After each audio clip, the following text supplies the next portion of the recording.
201 গম্বুজ মসজিদ টাঙ্গাইল জেলার গোপালপুর উপজেলার দক্ষিণ পাথেলা গ্রামে অবস্থিত, যা ইতিমধ্যেই পৃথিবীর সর্বাধিক সংখ্যক গম্বুজ বিশিষ্ট মসজিদ হিসেবে স্বীকৃতি পেয়েছে। আর মিনারের উচ্চতার দিক দিয়ে এই মসজিদটির অবস্থান দ্বিতীয়। মসজিদের ছাদের সর্বমোট 201টি কারুকার্যময় গম্বুজ থাকার কারণে মসজিদটি 201 গম্বুজ মসজিদ নামে পরিচিত লাভ করে। 2013 সালের জানুয়ারি মাসে বীর মুক্তিযোদ্ধা রফিকুল ইসলাম কল্যাণ ট্রাস্টের উদ্যোগে 15 বিঘা জমির উপর বিশাল মসজিদ ও মসজিদ কমপ্লেক্স নির্মাণ কাজ শুরু হয়। দ্বিতল এই মসজিদের দৈর্ঘ্য 144 ফুট এবং প্রস্থ 144 ফুট। দৃষ্টিনন্দন মসজিদের ছাদে অবস্থিত মূল গম্বুজটি উচ্চতায় 81 ফুট এবং এই গম্বুজের চারপাশকে ঘিরে 17 ফুট উচ্চতার আরও 200টি গম্বুজ তৈরি করা হয়েছে। মসজিদের চার কোণায় 101 ফুট উঁচু 4টি মিনার রয়েছে। এছাড়াও 81 ফুট উচ্চতার 4টি মিনার পাশাপাশি স্থাপন করা হয়েছে।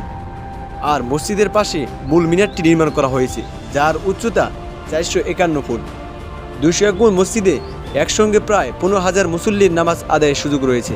মসজিদের দেয়ালে অঙ্কিত রয়েছে সম্পূর্ণ কোরআন শরীফ। আর মসজিদের প্রধান দরজা তৈরিতে ব্যবহার করা হয়েছে 50 মণ পিতল। এছাড়া মসজিদ কমপ্লেক্সে রয়েছে লাশ রাখার হিমাগার, বিনামূল্যের হাসপাতাল, এতিমখানা, বৃদ্ধাশ্রম, সুস্থ মুক্তিযোদ্ধা ও তাদের পরিবারের পুনর্বাসনের ব্যবস্থা। 201 গম্বুজ মসজিদে যাওয়ার উপায়। 201 গম্বুজ মসজিদ দেখতে হলে বাংলাদেশের যে কোনো প্রান্ত থেকে প্রথমে টাঙ্গাইল জেলা সদরে আসতে হবে। টাঙ্গাইল সদর থেকে মসজিদটি 40 কিলোমিটার এবং গোপালপুর উপজেলা সদর থেকে 10 কিলোমিটার দূরে অবস্থিত।